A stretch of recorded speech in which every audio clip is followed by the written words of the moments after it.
ओम शांति। आज बाबा बोले, अभी तुम बच्चों की बुद्धि में है। हम वापिस जाते हैं। रावण राज्य से अभी छुट्टी मिलती है। फिर अपनी राजधानी नई दुनिया सतयुग में जाएंगे। बाकी थोड़ा समय है। यह चक्र फिरता रहता है। अनेक बार यह चक्र लगाया है। अब बाबा कहते हैं, जिस कर्म बंधन में तुम फंसे हो उनको भूलो। ग्रस्त व्यवहार में रहते हुए भूलते जाओ, क्योंकि अब नाटक पूरा होता है। अपने घर जाना है। इस महाभारत लड़ाई के बाद ही स्वर्ग के गेट खुलते हैं। इसलिए बाबा ने कहा है, यह नाम बहुत अच्छा है, गेटवे टू हेवन। कोई कहते हैं लड़ाइयां तो चलती आई हैं। बोलो, मूसलों की लड़ाई कब लगी है? यह मूसलों की अंतिम लड़ाई है। 5000 वर्ष पहले भी लड़ाई लगी थी, तो यह यज्ञ पहले भी रचा था।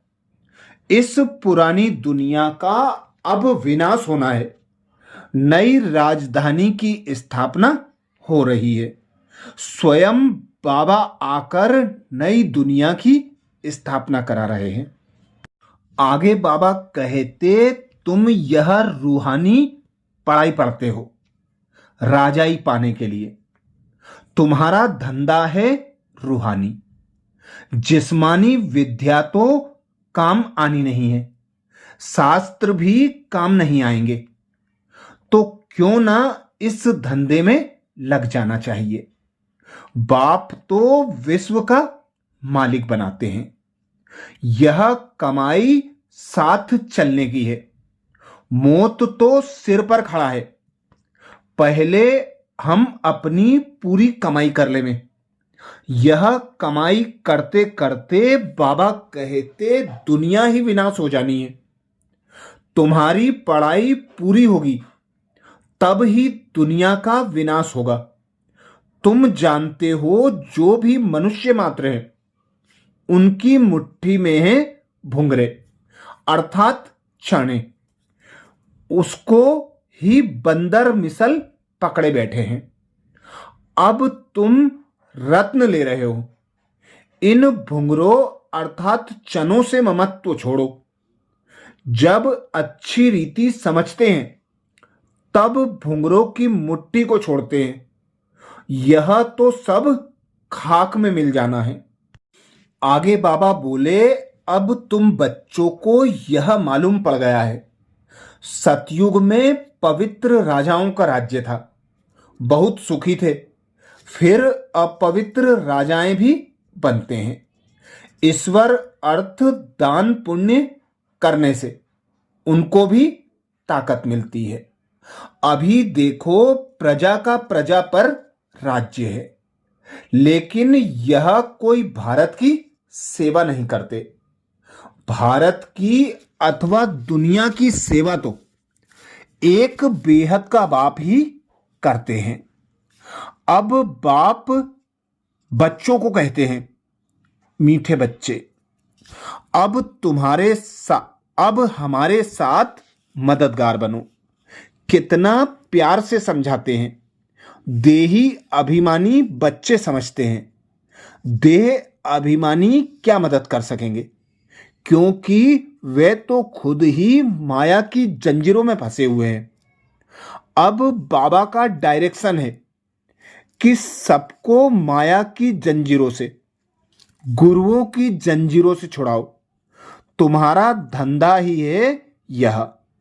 बाप कहते हैं, मेरे जो अच्छे मददगार बनेंगे, वह पद भी ऊंचा पाएंगे।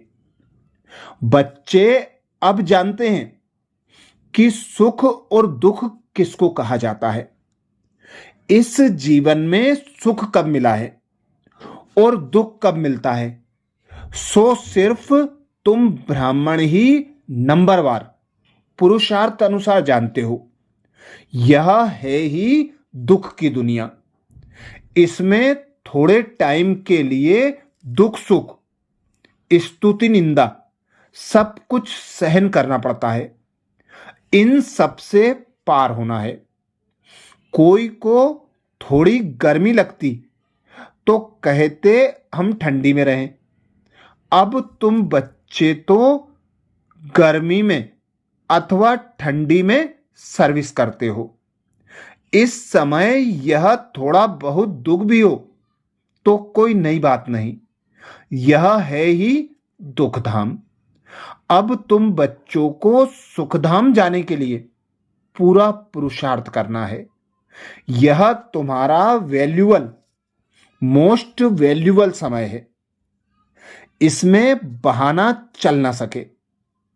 बाबा कहते सर्विसेबल बच्चे जो सर्विस जानते ही नहीं वह तो कोई काम के नहीं। यहां बाप आए हैं भारत को तो क्या विश्व को सुखधाम बनाने। तो ब्राह्मण बच्चों को ही बाप का मददगार बनना है।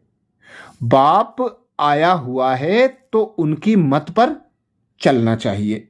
इसीलिए बाबा समझाते हैं, मीठे बच्चे, विश्व का मालिक बनने के लिए बाप ने तुम्हें जो परहेज बताई है वह परहेज करो।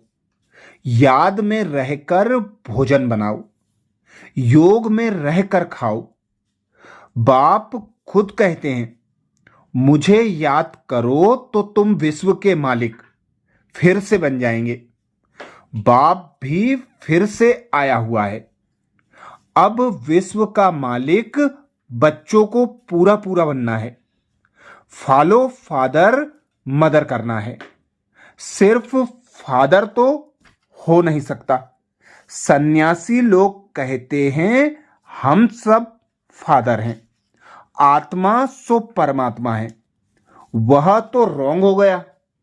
यहां मदर फादर दोनों पुरुषार्थ करते हैं। फॉलो मदर फादर, यह अक्षर भी यहां के हैं। अभी तुम बच्चे जानते हो, जो विश्व का मालिक थे, पवित्र थे, अब वह अपवित्र हैं, फिर से पवित्र बन रहे हैं। हम भी उनकी मत पर चलकर पद को प्राप्त करते हैं।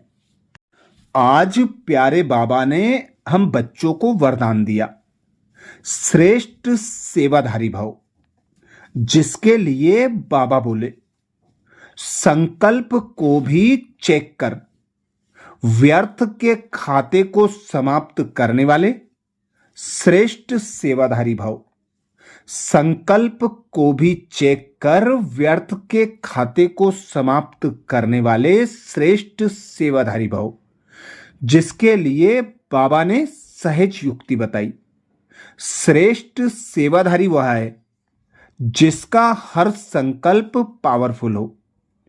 एक भी संकल्प कहां भी व्यर्थ न जाए, क्योंकि सेवाधारी अर्थात विश्व की स्टेज पर एक्ट करने वाले सारी विश्व आपको कॉपी करती है।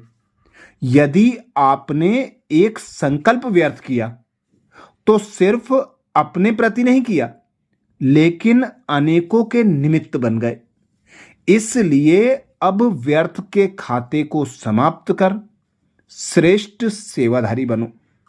स्लोगन में बाबा बोले, सेवा के वायुमंडल के साथ बेहद के वैराग्य वृत्ति का वायुमंडल बनाओ। सेवा के वायुमंडल के साथ बेहद के वैराग्य वृत्ति का वायुमंडल बनाओ। आज मधुबन घर से विशेष बाबा का इशारा आया, कंबाइंड रूप की स्मृति से सदा विजयी बनो, जिसके लिए बाबा ने इशारा किया। संगम युग है ही कंबाइंड रहने का युग। बाप से अकेले हो नहीं सकते, सदा के साथी हो। सदा बाप के साथ रहना अर्थात सदा संतुष्ट रहना। बाप और आप सदा कंबाइंड हो तो कंबाइंड की शक्ति बहुत बड़ी है। एक कार्य के बजाय 1000 कार्य कर सकते हो, क्योंकि 1000 भुजाओं वाला बाप आपके साथ है। अच्छा, ओम शांति।